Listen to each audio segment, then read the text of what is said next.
বাহির বলি দূরে থাকুক, হাম তেরে বিনা রহনে হি সকতে। ভার্চুয়াল দুনিয়ার আলোর ঝলকানি কখনো কখনো বাস্তব জীবনের চেনা আঙিনাকে কতটা অন্ধকার করে দিতে পারে তার এক নির্মম উদাহরণ তৈরি হলো দেশের সর্বোচ্চ বিদ্যাপীঠে।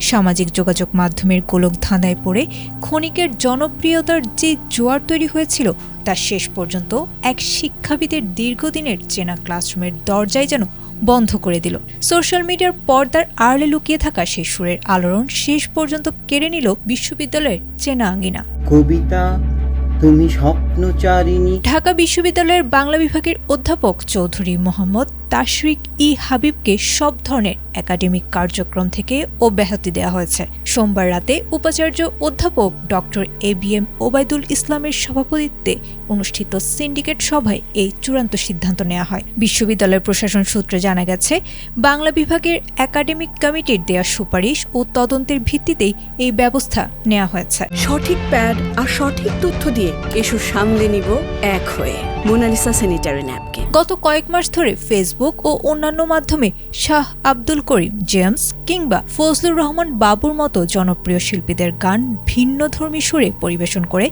ব্যাপক আলোচনায় আসেন অধ্যাপক তাশরিক। নেটিজেনদের একাংশ তার এই প্রতিভার প্রশংসা করলেও বড় একটি অংশ জুড়ে ছিল তীব্র ট্রোল ও সমালোচনা। বিশ্ববিদ্যালয়ের রেজিস্ট্রার মুন্সি শামসুদ্দিন আহমদ জানান, বাংলা বিভাগ থেকে আসা সুনির্দিষ্ট অভিযোগের ভিত্তিতে সিন্ডিকেট এই সিদ্ধান্ত নিয়েছে। অন্যদিকে বিভাগের চেয়ারম্যান অধ্যাপক সিরাজুল ইসলাম এটিকে একাডেমিক কার্যক্রম বহির্ভূত কর্মকাণ্ড বলে উল্লেখ করেছেন। শিক্ষার্থীদের একাংশের দাবি, শিক্ষকের এমন কন্টেন্ট তৈরি বিশ্ববিদ্যালয়ের ভাবমূর্তি ক্ষুণ্ণ করেছে। সামাজিক যোগাযোগ মাধ্যমের এই বিতর্কিত অধ্যায়ে ঢাবির এক সময়ের জনপ্রিয় এই শিক্ষককে একাডেমিক দুনিয়া থেকে আপাতত দূরে সরিয়ে দিল। এ বিষয়ে অধ্যাপক তাশরিক ই হাবিবের বক্তব্য নেয়ার চেষ্টা করা হলেও তার কোনো সাড়া পাওয়া যায়নি।